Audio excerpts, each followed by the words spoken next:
Hi friends, welcome to my YouTube channel.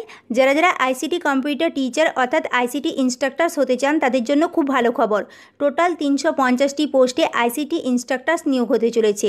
Jharkhand রাজ্যের স্কুলগুলিতে ICT instructors নিয়োগ করা হবে, তার জন্য নোটিফিকেশন প্রকাশিত হয়ে গেছে। সেই অফিসিয়াল নোটিফিকেশন অনুযায়ী এই আইসিটি ইনস্ট্রাক্টরস পোস্টের জন্য কোয়ালিফিকেশন কী লাগবে, এজ কত লাগবে, কিভাবে আবেদনপত্র সাবমিট করতে হবে সে সম্পর্কে আমি অলরেডি ডিসকাস করেছি। ভিডিওর লিঙ্ক ডেসক্রিপশন বক্সে দিয়ে দেবো, একবার দেখে নেবেন।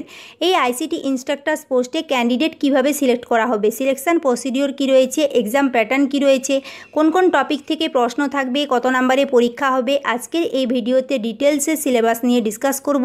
ভিডিওটি স্টার্ট করার পূর্বে চ্যানেলে নতুন হলে চ্যানেলটিকে সাবস্ক্রাইব করে দেবেন।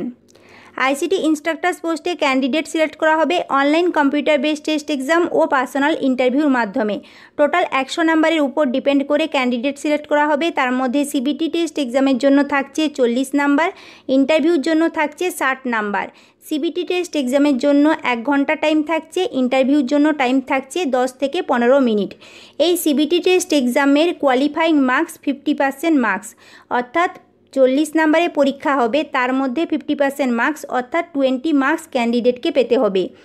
ইন্টারভিউ হবে 60 নম্বরে, 60 নম্বরের মধ্যে 50% মার্কস পেতে হবে, অর্থাৎ 30 মার্কস হলো কোয়ালিফাইং মার্কস। এই মার্কস ক্যান্ডিডেটকে পেতে হবে। ফাইনাল ক্যান্ডিডেট সিলেক্ট করা হবে online computer based test exam ও ইন্টারভিউর মাধ্যমে। ওয়েটেজ রয়েছে অনলাইন কম্পিউটার বেসড টেস্ট এক্সামের ওয়েটেজ 40% আর পার্সোনাল ইন্টারভিউর ওয়েটেজ রয়েছে 60%। Online computer based test exam যে 40 নম্বরে হবে, এই 40 নম্বরের মধ্যে জেনারেল ইংলিশ থেকে 5টি প্রশ্ন থাকবে, কারেন্ট অ্যাফেয়ার্স থেকে 5টি প্রশ্ন থাকবে, লজিক অ্যান্ড রিজনিং থেকে 5টি প্রশ্ন থাকবে, কম্পিউটার এডুকেশন থেকে 10টি প্রশ্ন থাকবে, আইসিটি অ্যান্ড এডুকেশন টুলস থেকে 15টি প্রশ্ন থাকবে।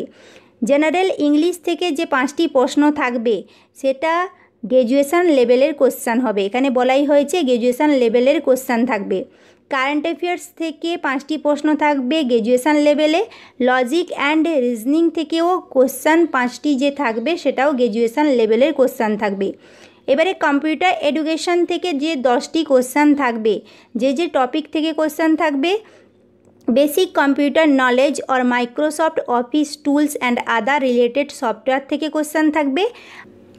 আইসিটি অ্যান্ড এডুকেশন টুলস থেকে যে 15টি প্রশ্ন থাকবে সেখানে যে যে টপিক থেকে কোশ্চেন থাকবে, ICT in school education and various ICT tools, GeoGebra for maths, Stellarium, PHET simulation, Kalzium for science, open street map and marble for geography, free mind concept mapping tools, content management system or solution, learning management system. এই টপিকগুলো থেকে 15টি প্রশ্ন থাকবে। Total 40 নম্বরের CBT test exam নেওয়া হবে। ইন্টারভিউর জন্য থাকছে 60 নাম্বার। এর জন্য বেসিক কমিউনিকেশান স্কিলস আর আইসিটি রিলেটেড কোশ্চেন জিজ্ঞেস করা হবে। ইন্টারভিউর জন্য মাইক্রোসফট ওয়ার্ড ও মাইক্রোসফট এক্সেল খুব ভালো করে দেখে যাবেন, শর্টকাট কি, ফুল ফর্মও ভালো করে দেখে যাবেন। ওয়েস্ট বেঙ্গলে যখন এক্সাম নেওয়া হয়েছিল সেই এক্সামে ইন্টারভিউতে এই টপিক থেকে প্রচুর কোশ্চেন জিজ্ঞেস করা হয়েছিল, তাই এই টপিকগুলো ভালো করে দেখে যাবেন। ওয়েস্ট বেঙ্গলে রিটিন টেস্ট এক্সাম ও ইন্টারভিউর কোশ্চেন নিয়ে অলরেডি আমি ডিসকাস করেছি, ভিডিওর লিঙ্ক ডেসক্রিপশন বক্সে দিয়ে দেবো, একবার দেখে নেবেন। এই সিলেবাস নিয়ে যদি কোনো কনফিউশন থাকে, যদি কোনো কোয়ারি থাকে আমাকে কমেন্ট করে জানাবেন, আমি অবশ্যই অ্যান্সার দেব। যারা যারা আইসিটি ইনস্ট্রাক্টরস পোস্টের জন্য ইন্টারেস্টেড ক্যান্ডিডেট রয়েছেন আপনারা আবেদনপত্র সাবমিট করে দেবেন। আজকের এই ভিডিওটি যদি হেল্পফুল মনে হয় তাহলে লাইক করবেন, বন্ধুদের সাথে শেয়ার করবেন, আমার চ্যানেলটিকে সাবস্ক্রাইব করে দেবেন। Thank you.